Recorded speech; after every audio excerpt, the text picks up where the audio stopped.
And here we are, ready to fight this dude, which we will do now. I never expected to see you again. Not like this anyways. I mean, that would be absolutely hilarious if Caine was like, you know, I'm just joining your side now. And Lena's just like, yo, what?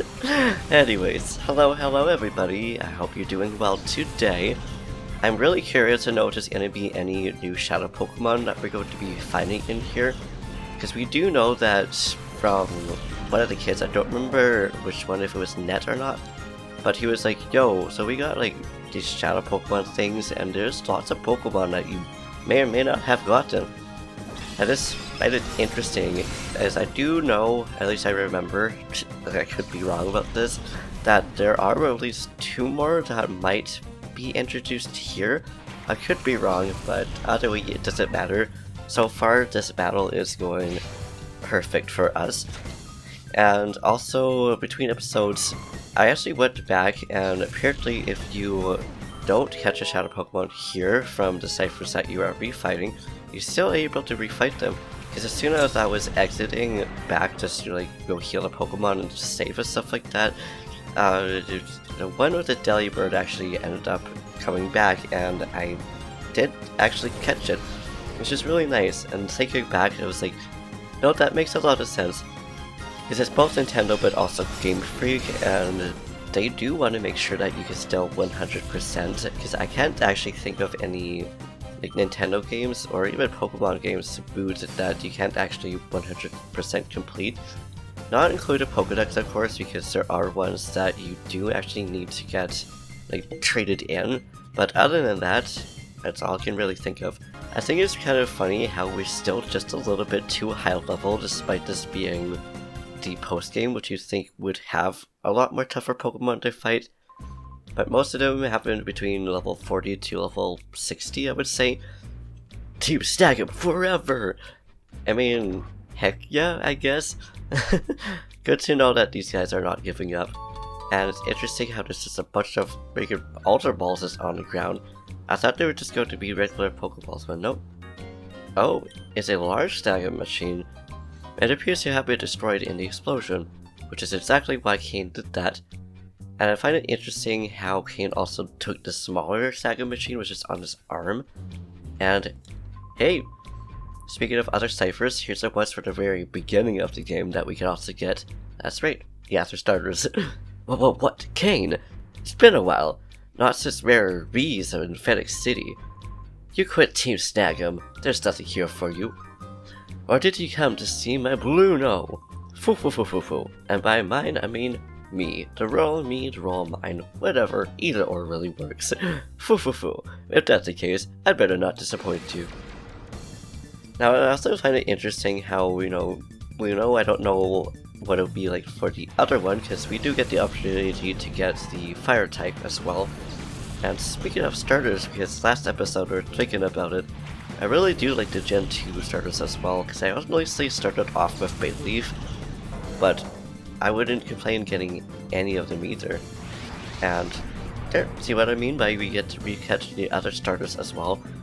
And I honestly also really like the fact that the starters in this game aren't just for like Gen 3 starters. You got like the actually all 3 of them actually are Gen 2 starters, which I really like. And good that they didn't KO a Croconaw. And yes, this is one time I'm also not going to use Earthquakes, and I'm afraid that's going to KO the Croconaw, despite Muck being poison. We just don't have another ground type move that we could use as far as I know. And we don't, but we do have Psychic because we got, our Espeon. We also got our Umbreon, but Psychic is another great alternative to using it as poison type. But anyways, I was going to say that it's interesting how this dude was like on good terms despite him quitting. He was like, no, it happens, people quit all the time, so it's like, it's whatever, but also is actually accepting to fight. But I'm also glad that we're also getting Gano out, because that's a psychic type Pokemon. We don't want to KO my girl Gano. She is probably my favorite out of the party, to be honest. I don't really know why, it's just her and Al, like, right here. And of course, Espeon and Umbreon, like Divine, and I don't remember the other Pokemon's name, which is really sad. But you know what, it's fine. Now we can just go all out. Yeah, you know what? Just use Psychic, because I'm pretty sure it's a little bit more tougher than Psybeam, but Psybeam could also use Conflict Confusion as well. But goodbye, Mug. Sorry, that's just what you get for poisoning for Divine over here. And, ooh, Camp Drops. Okay, you have a lot of Pokemon on you. I don't know if you have 6 or not, because I didn't really see. Sadly, that didn't do much, but it also, unfortunately, did not freeze it as well. So we're probably going to switch to Garo as well, or Zipper, just to use Earthquake. I was going to just say, I didn't know Grump uses Fly, and as you can see, we sent out Zipper over here because, well, it'll finish off Grumpig, which I love how it's only just called Grumpig, because it's like Grump with IG, or it's like a Grum and Pig together. But also, goodbye Camera, that's another reason why. And now to see if they have one more Pokemon left or not. I don't think so. I'm pretty sure this was just the last little bit. And it was. And Divine also leveled up. I really need to give Divine some healing there. That's not right, how could my Crocodile be defeated like that? I mean, we didn't really defeat it. We stacked it.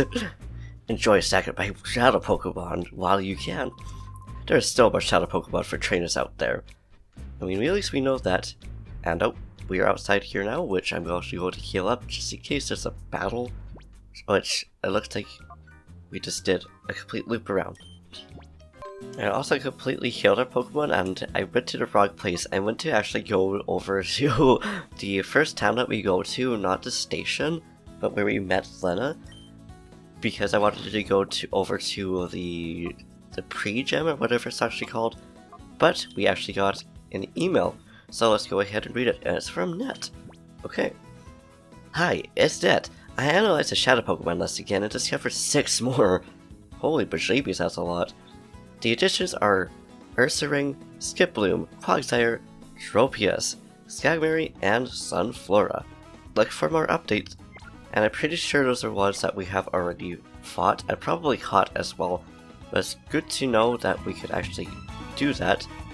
But now to go back, and actually go to FedEx City this time, and apparently we got another PDA email. PDA message, I don't really know what to consider it. And oh, it's sex this time. Trouble in the Under? Ha, big guy. We've been hearing about Shadow Pokemon for people visiting the Under in the pirate town. A lot of visitors have seen the Shadow Pokemon. Net and the others should have more information for you. Which means, I guess we're gonna be going back to over there then. Which means we'll probably leave this portion of, I guess, the post story, which is also part of the main story, but side story, whatever you want to call it, for next episode, because I want to just continue on this post game. I also don't know how long the pre-gem is going to be. Again, pre, because I don't actually know what it's called. Also, we can also just fight that dude infinitely, but to Net we go. And I still love the classic trope for the bookshelf over here, but hello, Net. Or that's just the wrong place that we went to go to. Oops, I meant to go to the Under. And here we are, actually in the Under, because yes, I just went to go to Sec, the wrong one. They're just so close together. Also, like, if it's like Sec and Net, it's like SecNet or something like that, or NetSec. Oh, hi, Caine. I think there's been a sneaky trainer in the Under lately. There's this guy in front of the junk shop, and just named Gurks. I almost said Grooks, because my dyslexia just flipped all the words around. He apparently saw the Shadow Pokemon in battle. The quickest way to find out is to ask Gurks himself. Caine, can you check it out? Why yes, because story progression. And this isn't him. And this isn't him, I believe, but Deli says something. It's the hero. It's the Kids Grid's hero. Please transfer for me, and will you fly away? I just like how different interactions between different things just kind of happened, and this is the dude. I was close, but not quite there. Huh? What's that? You want to know about the Shadow Pokemon that I battled? Well, how would we battle first? If you would, I'll happily tell you about the Shadow Pokemon's trainer. I mean, we got no choice. I mean, obviously it's a Pokemon game, there's gonna be a lot of fighting. But I still like how a lot of people just in Pirate Town and the Under, just like, we are just ready to fight. No matter who you are, no matter what Pokemon you have, we don't care, we just want to battle. Which, I mean, fair enough. I mean, I wouldn't mind battling either, because it gives you lots of EXP for a Pokemon. But also, he has 2 Warlords. Why does he have so many of them? I'll also go to see if we have other grass-type moves or electric moves, which we don't, but that's okay. I just thought we would switch up some of the Pokemon here a little bit. And obviously we're just going to continue to use Owl because Solar Beam, Grass versus Water, it just makes sense. I'm also kind of surprised that Warlord isn't a fighting type Pokemon. The reason why I say that is not so much because, you know, it feels like it should be, it's just because fighting seems more like it would be like for like heavy type Pokemon. Or really swiftly, or even just swift Pokemon as well would make sense because obviously we got like Sock and Throw, I believe, are what the Pokemon's name are in black and white. They don't look very heavy, but still, it just makes me think of that. But it's also like physical moves, and Warlord definitely feels like it would be something that would be very hit hard if that thing freaking slapped you. It's like, imagine you actually getting slapped by a freaking whale. But also, man oh man, I would not want to be near a Warlord if it ended up fainting. That would suck, because it would be like kaboom, like self-explosion over here. Which honestly, I'm also surprised that Warlord also doesn't have, you know, self-destruct or something like that. But mind you, it is also Nintendo and Game Freak. They kind of want to keep it at least a little kid-friendly, despite I think the Pokemon games weren't supposed to be for kids in the first place, but at the same time, I don't think they were able to go that far with their Pokemon. And that was scary close to actually KOing later over here. Although that being said, if Solar Beam doesn't actually end up KOing the Warlord, that could still be the case. But my goodness, this fight was honestly really fun. I absolutely love Warlord and how huge they are. And now here's a question for you guys, unless I figured this out on my own. For Scarlet and Violet, do you know if Warlord is actually in that game? So I would absolutely love just picnicking with the Warlord, just seeing it to move around and stuff like that. But I also love how, in a way, I'm pretty sure they're pretty much just like giant balloon Pokemon, considering they're floating in the air and there's no water underneath them. That's food for thought for you guys. But either way, fairly easy battle. It's still a little bit tough though, and I like that considering it's late game. Alright, I promised that I'd tell you about the Shadow Pokemon. The trainer was this guy named Rosso, or Rosso, however you say his name. This flashy red outfit. He had a Shadow Quilava with him. Okay, I was wondering whether we were going to be able to actually refight him. But now we're just going to heal up the Pokemon, although down here, technically we'll be talking to this dude, so I wonder if it has other dialogues. Ciphers are those outrageous quirks that try to take over the world using Shadow Pokemon. Caine and Lena, you're talking to those people, huh? Or you're taking all those people, huh? That's mind-blowing. But, right now, that's not what we're going to do. Because I want to heal up poor Lyric, because we're also nearby the hotel to actually like heal up our Pokemon. It's interesting how the Under doesn't actually have like a Pokemon Center or not. And it's this dude. This is the most affecting. The other time hasn't come out of air at all. Personally, I don't miss it, but our guest demanded. Oh my Venus. Anyways, before I start reading all the dialogue again, we're actually going to heal the Pokemon and leave it here. So, thank you for watching. I hope you enjoyed. If you liked this video, please give it a big thumbs up. Slap the subscribe button, send something down in the comments down below. Do what you do, and I'll see you in the next video. Which, who knows where we're gonna go next. We'll probably get another PDA message, or have to go somewhere. But either way, if we don't continue our story, the next episode we'll end up just doing the gem, or pre-gem, wherever, because that is actually really fun. I'm surprised we haven't done that during the main story. But, anyways, we'll leave all that for later. Peace.